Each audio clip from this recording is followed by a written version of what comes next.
Fala pessoal, eu sou Miguel Brito, presidente e fundador do Brasil Grande. Estou aqui para fazer um vídeo para vocês. Um vídeo não, um podcast, sei lá como seria esse formato aqui, um formato onde eu falo e vocês escutam. Para poder falar sobre duas coisas, né? Nacionalismo não é para fracassados e também a questão do Brasil em primeiro lugar. Então, vamos lá. Brasil em primeiro lugar. Eu defendo e sempre vou defender que o Brasil venha em primeiro lugar. Tá? E eu acho que essa deve ser a posição dos nacionalistas. É óbvio que precisa ser estudado vários modelos de desenvolvimento na China, na Rússia, nos Estados Unidos, por que não? Porque os Estados Unidos também é inegável que tem sim desenvolvimento, apesar dos Estados Unidos sofrer um declínio, tá em claro declínio, os Estados Unidos produziu muita coisa. E o grande problema é que os Estados Unidos nos dias de hoje não produz como um dia já produziu. Optou por uma financiarização e deixou o capital produtivo em segunda mão, em segundo plano. Terceirizou isso. E é por esse motivo que os Estados Unidos vem sofrendo uma série de problemas. Não somente, né? Os Estados Unidos também aí está sofrendo uma série de outros problemas, mas tudo se dá a essa globalização, onde você pegar fábricas que produziam muitas coisas nos Estados Unidos e colocar na China, por exemplo. Foi uma opção, foi uma escolha das elites mundiais, que majoritariamente estão nos Estados Unidos, colocar essas fábricas principalmente na China, para daí maximizar os seus lucros. Recentemente o comandante fez um vídeo onde ele fala sobre esse problema nos Estados Unidos, e aí já há um papo onde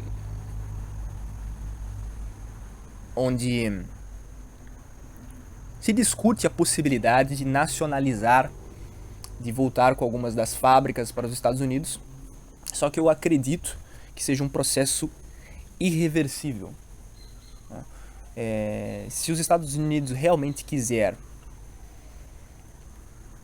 voltar a ser os Estados Unidos antes do Reagan, onde tinha uma pujança econômica muito maior, ele vai ter que passar por um processo muito dolorido. Eu acredito que as elites americanas não queiram passar por esse processo dolorido, porque isso implicaria numa redução de seus lucros. E como o lucro, o dinheiro, se tornou o maior deus dos Estados Unidos, eu acredito que isso não vai ocorrer. Bom, tudo isso para dizer que o Brasil também sofre um processo de abertura de mercado quase que por completo, desde o regime militar, desde a redemocratização, e com isso houve uma série de problemas, tanto no nosso capital produtivo, quanto questões culturais, as vindas das ONGs para o Brasil, tratados que foram assinados, tratados de não proliferação de armas, FHC, Collor foram responsáveis por esse problema que nós temos, que está solapando a nação, e nós estamos num estado de zumbificação, né? Mas é importante falar que na década de 90, há não muito tempo atrás, algumas décadas, é bem verdade, o tempo vai passando, a gente vai perdendo um pouco a noção do tempo, né? Desde que a gente redemocratizou já faz algumas décadas, né? Não faz tanto tempo assim, mas já faz um tempo. E nessa época o Brasil era duas Chinas. A China veio aqui no Brasil e veio estudar o modelo econômico que nós tínhamos, para então aplicar na China. Então nós devemos fazer isso também. Nós devemos agora então ir para a China e entender o que eles fizeram de certo, o que nós fizemos de errado, o que nós já fizemos também de certo aqui. Ou seja, muitas das coisas que o Brasil precisa fazer já se encontra aqui no Brasil, já se encontra na sua própria história. Então é se reencontrar como país, né? É voltar às origens, é voltar ao Brasil de fato, o Brasil profundo, o Brasil grande, como queira falar. E nós vivemos um processo de um de uma organização diferente, né? Um redesenhamento de um novo mundo, um mundo multipolar. E eu defendo sim a multipolaridade, porque defender a multipolaridade significa defender a possibilidade do Brasil ser mais independente, mas eu defendo que o Brasil não seja apenas e somente mais independente, mas completamente independente. É óbvio que isso é impossível um país ser completamente independente, porque até mesmo a China, que é a segunda maior economia, já é a primeira economia em poder de compra, também é dependente de vários países do mundo. Mas eu defendo que o Brasil seja protagonista mundial. Protagonista mundial. Muita gente vai falar, o bonde já passou, mesmo nessa época onde o Brasil tinha um planejamento maior, o Brasil também não era uma superpotência, etc, etc. Porém, não é possível que a gente se contente apenas com uma maior independência. A busca sempre deve ser para uma independência completa. Tá? Então o Brasil em primeiro lugar. O Brasil em primeiro lugar. Então assim, com esse novo mundo, né, multipolar, nós vamos ter que sentar com os chineses, com os russos, com o mundo árabe, com os nossos parceiros de fato, né, que são parceiros de verdade, e negociar coisas que foram vendidas para eles, assim como já estamos tentando, pelo menos já está sendo conversado em comprar uma refinaria dos árabes, né, de um fundo de investimento que eles têm, onde eles compraram uma refinaria na Bahia. Então, eu acho que é uma medida muito positiva. O Brasil realmente tem que comprar essa refinaria novamente, porque foi vendida por um preço muito abaixo do valor de mercado no governo Bolsonaro. E nós vamos ter que fazer isso com os chineses, com os russos, a partir do momento que a gente for intensificando com eles as trocas comerciais, culturais, né? A gente for se integrando cada vez mais e mais no BRICS e nessa ordem multipolar. Mas é bem verdade também que a gente não pode incorrer sobre um erro. Nós devemos prestar o papel de defender a Rússia, a China, o mundo árabe, sempre que possível, porque são amigos, é isso que se faz amigos, né, parceiros, assim, aquela coisa, amigos, negócios à parte, né?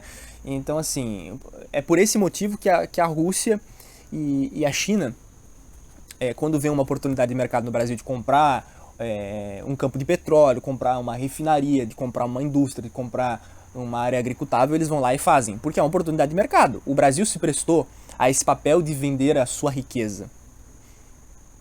Então, assim, se o Brasil se prestou a isso, é culpa do Brasil e não da China, não da Rússia. Mas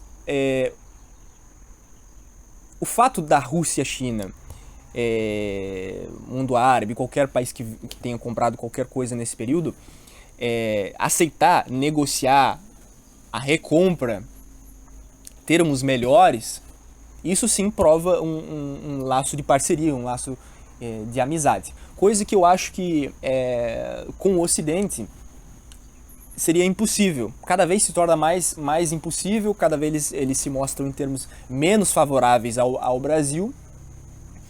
E se um lado não nos valoriza, nós devemos ir para o outro. Eu acho que é por aí. Entretanto, eu também não posso deixar de falar que ainda há uma visão pouquíssimo nacional do Brasil. Ou seja, nós precisamos formar uma elite intelectual, uma elite financeira nesse país que queira que o Brasil esteja no primeiro lugar. Eu vejo muito dos liberais reclamando que a China está comprando o Brasil, a Rússia, o mundo árabe está comprando o Brasil, mas foi a mesma elite que pediu para que vendesse tudo do Estado, que liberasse tudo, que liberdade era a prioridade, e depois quando se compra, reclama. Então existe uma incoerência muito grande da nossa elite, que quer fazer parte desse mundo ocidental liberal, porque nós não somos ocidentais, é sempre bom falar isso, só geograficamente, mas não politicamente, tampouco culturalmente. Mas quando vem um russo e um chinês, eles reclamam disso.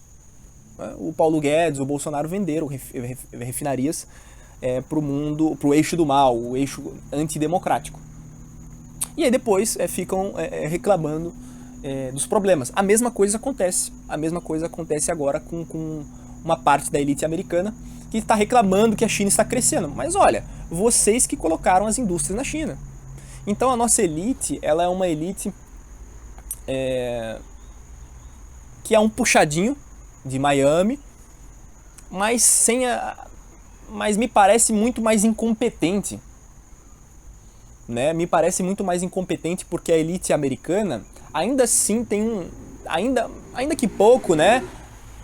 Me parece estar mais interessada no país deles e no mundo ocidental do que o Brasil, que quer fazer parte desse mundo ocidental, mas esquece da sua casa.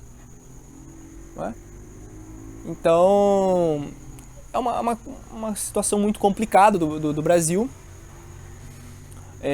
onde a gente precisa fazer um trabalho de base muito grande na academia, no nacionalismo de conscientização, lançar livro, fazer curso, fazer vídeos, para então prospectar uma elite um pouco melhor. Se não passar pelos nacionalistas, se não passar pela gente, não há qualquer chance de um Brasil grande, de um Brasil independente. Mas também eu vejo que alguns nacionalistas eles vão com uma visão um pouco derrotista para a coisa. Eles até têm essa visão de um pouco maior de independência, eles querem estar nessa ordem multipolar, pelos motivos que eu já citei, né? De ter uma maior independência, de você, do outro lado, não nos aceitar, e então vamos para o outro lado. Que me parece uma escolha lógica, uma escolha óbvia. Mas indo para o outro lado, não basta simplesmente fazer parte dessa ordem multipolar e simplesmente esquecer da ordem nacional. Porque assim, beleza, o Brasil vende commodity para a China, né? Vende commodity para os Estados Unidos, vende commodity para a Europa, vende commodity para vários locais do mundo. E quando que nós vamos deixar de ser um mero exportador de commodities? Quando que nós vamos ter a bomba atômica? Quando que nós vamos ter a indústria? Né? Por isso que é importante que a gente formalize essa ideia de uma elite pró-Brasil, porque quando a gente sentar nas cadeiras, né, nas fileiras das negociações, a gente precisa saber o que negociar. Porque não será a China que vai querer que o Brasil tenha uma indústria. Tá? Por mais que talvez haja essa boa vontade, a China não é o Brasil. Um chinês não é um brasileiro. Entendeu? E nunca vai ser. Assim como a gente também nunca vai ser chinês. Então, nós vamos ter que negociar. E, assim, senão se torna o que foi o Bolsonaro. Vamos beijar a bandeira americana, nós precisamos de ajuda de vocês para explorar a Amazônia. Não precisamos da ajuda dos americanos para explorar a Amazônia. Mas também nós não precisamos da ajuda da China. Tá? Parece um ato de benevolência. Não é. Não é.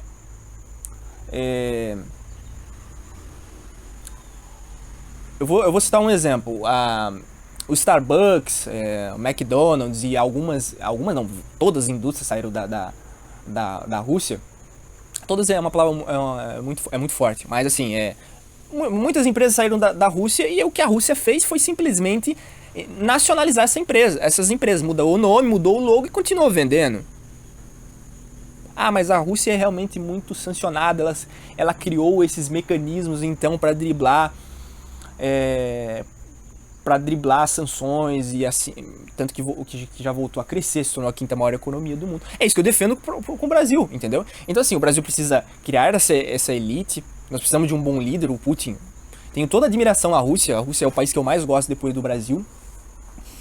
O Putin para mim é o maior líder do mundo, o maior líder do século XXI, me parece muito claro isso, mas nós precisamos criar todo esse ambiente e também nós precisamos criar esses mecanismos de defesa, esses mecanismos econômicos para que então, o dia que a gente se negar ao Ocidente, se negar para qualquer país que seja, tendo essa autonomia, a gente possa mostrar, olha, nós não dependemos de vocês, tá entendendo? Nós não dependemos de vocês. É isso. E aí se torna, quando você mostra isso ao mundo, quando você mostra isso a um determinado país, você mostra o seguinte: você precisa sim negociar comigo, não é um ato de benevolência.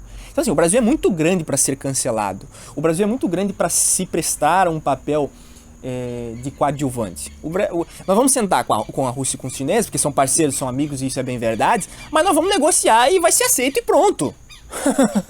vai ser negociado com melhores termos, sem dúvida, todos os lados vão ganhar, não vai ser um jogo de soma zero, vai ser um jogo onde a China ganha, o Brasil ganha, a Rússia ganha, o mundo árabe ganha, mas mostrando o seguinte: vocês precisam nos ajudar, porque nós vamos ajudar vocês lá na frente. E vice-versa, como nós já ajudamos os chineses em vários momentos, né? E assim, nada mais do que justo do que seja uma boa troca para os dois. A China ela vai querer, de fato, prestar esse papel de cooperação, porque ela vai perceber o seguinte: existe ali toda uma boa vontade de fazer isso, e eu fazendo isso, eu estou liderando esse processo. É a China que ajudou o Brasil, né? E isso fica marcado na história. Isso é importante também, né? E assim, todo mundo ganha, sucesso, e é isso, né? Agora, às vezes, quando a gente fala isso, parece que é o seguinte: não, nós estamos negando a multipolaridade, nós estamos negando os nossos parceiros. Não é isso, gente. Não é isso, tá? Só que é o seguinte: eu defendo, o Brasil ele vai vir em primeiro lugar sempre. É isso que eu defendo, que vou continuar defendendo e que acho que precisa continuar sendo defendido. Então é isso. E agora indo para o segundo tópico, né, a questão de nacionalismo não é para fracassados. O nacionalismo não é para fracassados foi um termo que eu cunhei, comecei a falar e o pessoal começou a repetir. E aí então eu... Peraí.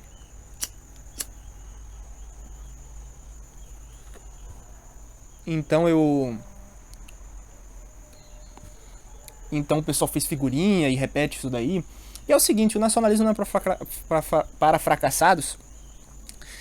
Significa isso, tá? Significa não se rebaixar, significa ter uma visão de Brasil, significa ter uma visão de Brasil profundo, de Brasil grande, de autonomia, de cooperação, por que não? Às vezes quando eu falo isso, algumas pessoas podem pensar: nossa, que insensível, né? Pô, não sei o quê. Não é isso que eu tô falando, né? Aliás, o papel do Brasil sempre foi esse, né? Sempre foi de um líder natural do sul global, um líder da América Latina, da América Ibérica, na qual é a civilização que nós fazemos parte. E nós vemos alguns certos grupos, né? Eu não vou citar aqui o nome.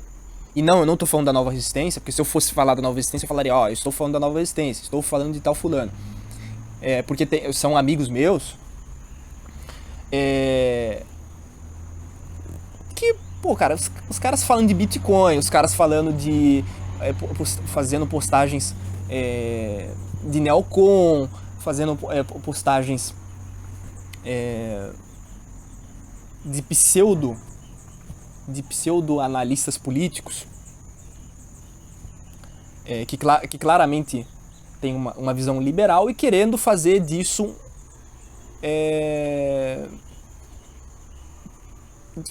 querendo fazer disso um agrupamento, né? Agrupar esse pessoal agora com o nacionalismo, porque o nacionalismo cresce, porque o nacionalismo está dando view, porque o nacionalismo está dando like, está dando visibilidade, tá tentando se constituir como força. Daí as pessoas enxergam isso como uma oportunidade. Né? Então, assim, é ter de fato uma visão de Brasil, não abaixar a cabeça pra ninguém e fazer dessa oportunidade a chance do Brasil, então, voltar a ser um país forte, grande, soberano. Então, eu acho que é isso que eu tinha pra falar aqui. E eu espero que vocês tenham gostado. Fala aí se você gostou desse formato. Deixa o like, se inscreve no nosso canal. E um grande abraço.